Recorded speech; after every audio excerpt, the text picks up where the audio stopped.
नमस्कार दोस्तों, आपका हमारे चैनल राजस्थान मौसम स्टेशन में स्वागत है। इस वीडियो में हम बात करेंगे अगले 15 दिनों के मौसम के बारे में, यानी कि आने वाले 2 सप्ताह के दौरान कैसा रहेगा राजस्थान और देश भर में मौसम। विशेषकर हम देश भर की बात करेंगे और राजस्थान के ज़िलों की भी हम बात करेंगे कि कैसा रहेगा राजस्थान में इन 15 दिनों का मौसम पूर्वानुमान। 23 नवंबर से लगाकर 7 दिसंबर के बीच हम मौसम की बात करेंगे, तो वीडियो में बने रहें।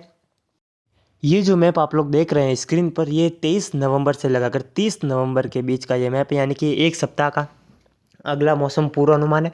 तो इस मैप में आप लोग क्लियरली देख सकते हैं कि जो हम कह सकते हैं कि बंगाल की खाड़ी के दक्षिण और पूर्वी भागों में एक डीप डिप्रेशन बना हुआ है, माफ़ कीजिएगा, बनने की संभावना दिखाई दे रही है। लेकिन अभी एक कम दबाव का क्षेत्र बना हुआ है, एज ए साइक्लोनिक सर्कुलेशन के रूप में बना हुआ है अंडमान निकोबार द्वीप समूह के आसपास। आज हम कह सकते हैं कि 23 नवंबर है जब हम वीडियो की शूटिंग कर रहे हैं। तो 23 नवंबर के सुबह के 6 बजे के मौसमी आकलन के अनुसार ये जो सिस्टम है लो प्रेशर के रूप में बना हुआ है और इसके मजबूत होकर डिप्रेशन, डीप डिप्रेशन और उसके बाद एक तूफान में बदलने की संभावना दिखाई दे रही है।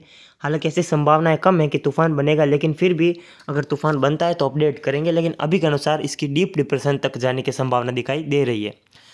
तो इसके ट्रैक की बात की जाए दोस्तों और इसका असर किन किन राज्यों में रहेगा और राजस्थान में कैसा असर रहेगा इसकी बात करें तो ये हम कह सकते हैं कि 24 और 25 नवंबर आते आते यह डीप डिप्रेशन की कैटेगरी तक पहुंच सकता है और फिर 26-27 नवंबर तक ये हम कह सकते हैं कि जो तेलंगाना के क्षेत्र है, तेलंगाना के पश्चिमी तटवर्ती भागों तक ये पहुंच सकता है। इसके अभी के अनुसार 2 ट्रैक दिखाई दे रहे हैं। पहला ट्रैक है कि यह हम कह सकते हैं कि तेलंगाना तक पहुँचते पहुँचते कमज़ोर होकर यह हम कह सकते हैं कि म्यांमार की ओर रुख करेगा और भारत के तटवर्ती जो तमिलनाडु के क्षेत्र हैं, माफ़ कीजिएगा, जो तमिलनाडु के और जो आंध्र प्रदेश के सीमावर्ती क्षेत्रों से इसको छूकर आगे निकलेगा सिस्टम और फिर पूर्वोत्तर भारत की ओर बढ़ जाएगा। और इसका दूसरा ट्रैक ये है कि ये सिस्टम तमिलनाडु के ऊपर से होकर कर्नाटक से होकर अरब सागर में जाने की संभावना रहेगी। तो कुछ इस प्रकार के ये 2 ट्रैक दिखाई दे रहे हैं, लेकिन ज़्यादा जो संभावना दिखाई दे रही है वह है कि ये अरब सागर में पहुंचेगा। तमिलनाडु, कर्नाटका और जो दक्षिणी या उत्तरी केरला के क्षेत्र है ये वहाँ से होकर ये अरब सागर में इसके पहुंचने की संभावना ज़्यादा दिखाई दे रही है। और कुछ संभावना है कि ये हम कह सकते हैं कि पूर्वोत्तर भारत की ओर रुख करेगा, भारत की ओर नहीं आएगा। तो इसके कारण होने वाली बारिश की बात करें 23 नवंबर से लेकर 30 नवंबर के मध्य बारिश की बात की जाए इस सिस्टम से, तो दोस्तों सबसे पहले राजस्थान राज्य की बात करें तो जब ये सिस्टम हम कह सकते हैं कि कर्नाटक या तमिलनाडु के आसपास पहुंचेगा तब क्या होगा, लगातार पूर्वी हवाओं को यह मध्य भारत और उत्तर पश्चिम भारत की ओर धकेलेगा, जिसके कारण जो पूर्वी हवा है वह छत्तीसगढ़ और ओडिशा और बंगाल की खाड़ी से नमी लेते हुए हम कह सकते हैं कि मध्य प्रदेश से के ऊपर से होकर राजस्थान के पूर्वी मध्य भागों तक पहुंचेगी। यह हवाएं पश्चिमी राजस्थान तक भी पहुंच सकती है अगर ये तूफान बनता है तो। उस दौरान क्या होगा, जब ये नमी वाली हवाओं को बंगाल की खाड़ी से उठाकर मध्य प्रदेश, छत्तीसगढ़, महाराष्ट्र, उत्तर प्रदेश होते हुए राजस्थान की ओर धकेलेगा, तब राजस्थान में नमी की मात्रा बढ़ेगी, जिसके कारण कोहरा बढ़ने की संभावना रहेगी। कोहरा ज़्यादा घना कोहरा छाया रहेगा हम कह सकते हैं कि नवंबर के आखिरी 5 दिनों में। और जो ऊंचाई वाले बादलों की आवाजाही बढ़ सकती है इस सिस्टम के कारण, क्योंकि हल्की बूंदाबांदी भी हो सकती है, लेकिन ज़्यादा कोई खास बारिश के रूप में इसका असर राजस्थान राज्य में देखने को नहीं मिलेगा, चाहे पूर्वी राजस्थान हो चाहे पश्चिमी राजस्थान हो। लेकिन हाँ, मैं इतना ज़रूर कह सकता हूँ कि जो नमी के रूप में इसका असर रहेगा, कोहरा घना छाया रहेगा और ऊंचाई वाले बादल रहेंगे। एक दो जगहों पर हल्की बारिश या फिर बूंदाबांदी से इनकार नहीं किया जा सकता है, खासकर दक्षिण पूर्वी, पूर्वी और मध्य राजस्थान में।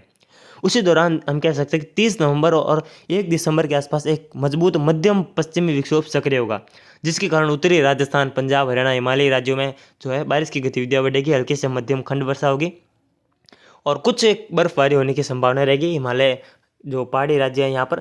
बाकी ज़्यादा जो सिस्टम का असर रहेगा वह छत्तीसगढ़, उड़ीसा के जो तटीय भाग है, जो आंध्र प्रदेश के तटीय भाग है, तमिलनाडु के तटीय भाग और कर्नाटक के मध्य और जो अंदरूनी भाग है, पूर्वी भाग है, यहाँ पर मध्यम से भारी बारिश होने की संभावना इस सिस्टम से रहेगी। तो आने वाले वीडियो में हम आपको जो है जानकारी देते रहेंगे। हमारे चैनल पर बने रहे, आपको आज से लगातार हमारी वीडियो मिलती रहेगी हमारे चैनल पर। तो दोस्तों अब हम बढ़ते हैं अगले मैप की ओर। ये है अगले सप्ताह का पूर्वानुमान, यानी कि 1 दिसंबर से लगाकर 7 दिसंबर के बीच का ये मैप है। इसमें आप लोग देख सकते हैं कि जो तूफान बनेगा उसी के हम कह सकते हैं कि जब ये तूफान आगे बढ़ेगा तो अगले सप्ताह एक और नया सिस्टम डेवलप होने की संभावना पूर्वी बंगाल की खाड़ी और अंडमान निकोबार द्वीप समूह के ऊपर रहेगी, जो निम्न दबाव यानी कि हम कह सकते हैं कि निम्न दबाव के अगली कैटेगरी जो है वेलमार्क लो प्रेशर एरिया बन सकता है। ये 1 दिसंबर से लगाकर 7 दिसंबर के बीच बनने की संभावना है। वेलमार्क लो प्रेशर एरिया बनेगा अंडमान निकोबार द्वीप समूह के ऊपर, और ये इसका जो ट्रैक रहेगा दोस्तों, जो तूफान का ट्रैक रहेगा ना, उसी के अनुसार इसका ट्रैक रहेगा। लगभग कुछ ज़्यादा बदलाव नहीं है। जिस प्रकार तूफान आगे बढ़ेगा उसी प्रकार ये पिछला सिस्टम भी आगे बढ़ेगा जो तूफान के बाद बनेगा। तो कोई ज़्यादा ट्रैक में अंतर नहीं है, दोनों का ट्रैक सेम ही है। लेकिन अब इन दोनों के 2-2 ट्रैक दिखाई दे रहे हैं। अब ये कंफर्म नहीं है कि ये कौन से ट्रैक पर जाएगा। जो पहले वाला सिस्टम है जो नवंबर के आखिरी सप्ताह में बनेगा, वह लगभग हम कह सकते हैं कि तमिलनाडु के ऊपर से होकर अरब सागर में पहुंचने की संभावना है। और जो इस अगला सिस्टम बन रहा है वेलमार्क लो प्रेशर एरिया, उसके बाद तो ये सिस्टम दोस्तों, इसके हम कह सकते हैं कि पूर्वोत्तर भारत की ओर रुख करने की संभावना ज़्यादा है। पहले तो ये पश्चिम दिशा उत्तर पश्चिम दिशा में बढ़ेगा, और जब ये सिस्टम आंध्र प्रदेश के कोस्टल भागों तक पहुंचेगा, तटीय भागों तक, तब ये रिकर्व करते हुए वापस उत्तर पूर्वी दिशा की ओर रिकर्व करने लगेगा और पूर्वोत्तर भारत और म्यांमार की ओर ये बढ़ जाएगा। तो इसका एक और ट्रैक है जो कि है कि तमिलनाडु और कर्नाटका के ऊपर से होकर यह अरब सागर में प्रवेश करे, लेकिन इसकी संभावना कम है। इसकी सबसे ज़्यादा संभावना दिखाई दे रही है कि यह पूर्वोत्तर भारत की ओर रुख करेगा, जिसके कारण मध्य प्रदेश, उत्तर प्रदेश, महाराष्ट्र, गुजरात में ज़्यादा नुकसान की संभावना नहीं है, ज़्यादा बारिश नहीं होगी। लेकिन क्योंकि ये रुख करेगा तो जिसके कारण छत्तीसगढ़ के पूर्वी भाग, ओडिशा और हम कह सकते हैं कि विदर्भ, महाराष्ट्र के कुछ दक्षिण पूर्वी भाग, विदर्भ, मराठवाड़ा और जो आंध्र प्रदेश, तेलंगाना, तमिलनाडु, केरला, आंतरिक कर्नाटका, पूर्वी कर्नाटका और पश्चिमी जो घाट का क्षेत्र है कर्नाटका का, और पश्चिमी महाराष्ट्र के क्षेत्र है, पश्चिमी महाराष्ट्र के जो तटीय भाग है, यहाँ पर बारिश की संभावना रहेगी। बारिश बढ़ेगी दिसंबर के पहले सप्ताह में, क्योंकि ये जो सिस्टम है ये लगातार नमी को थ्रो करेगा।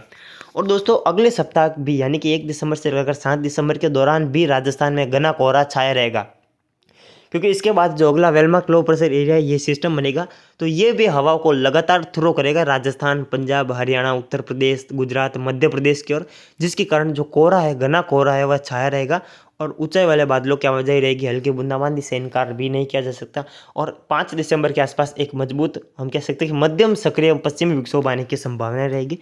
तो उसकी भी जानकारी आपको आने वाली वीडियो में देते रहेंगे। लेकिन फिलहाल जो इस सिस्टम का जो असर है वह राजस्थान तक बारिश के रूप में तो नहीं रहेगा, लेकिन फिर भी नमी के रूप में देखने को मिल सकता है। बंगाल की खाड़ी से नमी वाली हवाओं को ये सिस्टम धकेलेगा, तो ये हवाएं राजस्थान तक पहुंचेगी और घना कोहरा सुबह के समय आपको देखने को मिलेगा। और जो है ऊंचाई वाले बादलों की आवाजाही बढ़ेगी, हल्की बूंदाबांदी या फिर बारिश कहीं कहीं हो सकती है राजस्थान के कोटा संभाग, जयपुर, भरतपुर और उदयपुर संभाग में। तो दोस्तों ये था अगले 15 दिनों का यानी कि 2 सप्ताह का मौसम पूर्वानुमान। ऐसे ही वीडियोज़ के लिए हमारे चैनल पर बने रहे, चैनल को सब्सक्राइब जरूर करें। आज से आपको हमारे जो है चैनल पर लगातार डेली वीडियोस मिलती रहेगी। अभी के लिए इतना ही, मिलते हैं हम इसके अगली वीडियो में। तब तक के लिए जय हिंद, जय भारत।